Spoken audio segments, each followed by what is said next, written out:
Lui. J'ai quitté mon enfer. Je rampe sur l'arche du temps. Mon corps glisse sur la voûte.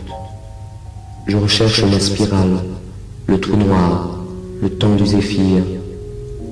Qui me fait quitter mon éternité? J'enrage de laisser la pensée hanter que j'habite. Vous voulez voir mon visage car vous me croyez masqué? L'empreinte, la contre-empreinte sont au fond de moi. Vous ne voulez pas comprendre que je suis éternel? Elle. Tu crois, mon corps, que tu pourras être éternel, bercé par l'air en profond silence? Tu crois, musique, bruyère, que je serais heureuse en découvrant le secret des deux visages? Étamine de mon sexe, volute de fumée, livre magique, où m'as-tu porté? La nuit chaude, je ne pense qu'à découvrir le secret du cosmos.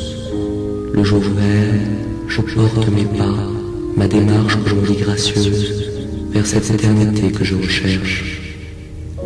Où est-elle, cette pierre du changement? Où sont ces êtres pleutres? Je ne les vois plus, je ne les connais plus. La voix. Elle avait cherché depuis de longues années sans jamais trouver. Le bibliothécaire au pierrot lunaire lui avait glissé un matin de peur son livre, sa mémoire, par amour, car elle revenait sans cesse le voir.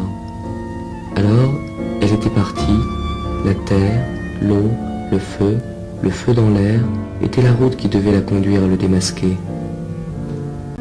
À chaque étape, il fallait reprendre le fil logique.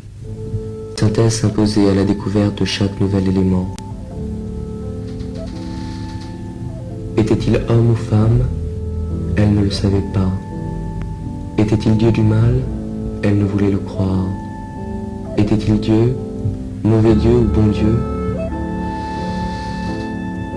Elle croyait, car il était quelque part écrit dans un livre. Pourtant, il attendait là-bas, possédant le pont secret entre l'espace et le temps.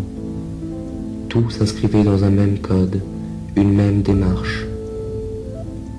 Sa venue ne la surprit pas, et s'il ne voulait favoriser sa poursuite, il suggérait cependant des positions nouvelles.